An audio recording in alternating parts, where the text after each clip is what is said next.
നിങ്ങൾ +2 കഴിഞ്ഞോ അതോ അപ്പിയർ ചെയ്യാൻ പോവുകയാണോ?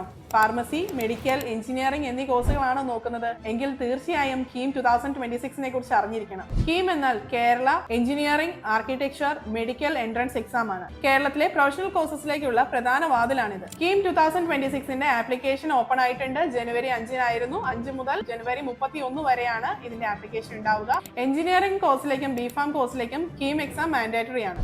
MBBS, BDS, medical allied courses എല്ലാം നീറ്റ് UG സ്കോർ വഴിയാണ് അഡ്മിഷൻസ് നടത്തുക. കീം എക്സാം നിർബന്ധമാണ്. അതിന് കീം രജിസ്ട്രേഷനും നിർബന്ധമാണ്. ആർക്കിടെക്ചർ BArch അതിലേക്ക് നമുക്ക് നാറ്റ സ്കോർ വഴിയാണ് അഡ്മിഷൻ നടക്കുന്നത്. അതുപോലെ തന്നെ കീം രജിസ്ട്രേഷൻ നിർബന്ധമാണ്. നമുക്ക് ഇതിനുവേണ്ട എലിജിബിലിറ്റി +2 അപ്പിയർ ചെയ്യുന്ന സ്റ്റുഡൻസിനും അതുപോലെ തന്നെ +2 കഴിഞ്ഞ കുട്ടികൾക്കും ഇതിന് അപ്ലൈ ചെയ്യാം. ഫിസിക്സ് കെമിസ്ട്രി നിർബന്ധമാണ്. എഞ്ചിനീയറിംഗിലേക്ക് നമുക്ക് മാത്സ് കമ്പൽസറി ആണ്. മിനിമം ഏജ് വരുന്നത് 17 വയസ്സാണ്. ഇതിന്റെ ഒരു പ്രധാന ഘടകം എന്താണെന്ന് വെച്ചാൽ നമുക്ക് കീം വഴി മൾട്ടിപ്പിൾ കോഴ്സസിലേക്കുള്ള അഡ്മിഷൻ ആണ്. ഒറ്റ ആപ്ലിക്കേഷനിൽ നമുക്ക് മൾട്ടിപ്പിൾ കോഴ്സസിലേക്കുള്ള അഡ്മിഷൻ നമുക്ക് എടുക്കാം. സർട്ടിഫിക്കറ്റ് അപ്ലോഡ് ചെയ്യാനുള്ളത് ലാസ്റ്റ് ഡേറ്റ് 7th ഫെബ്രുവരി ആണ്.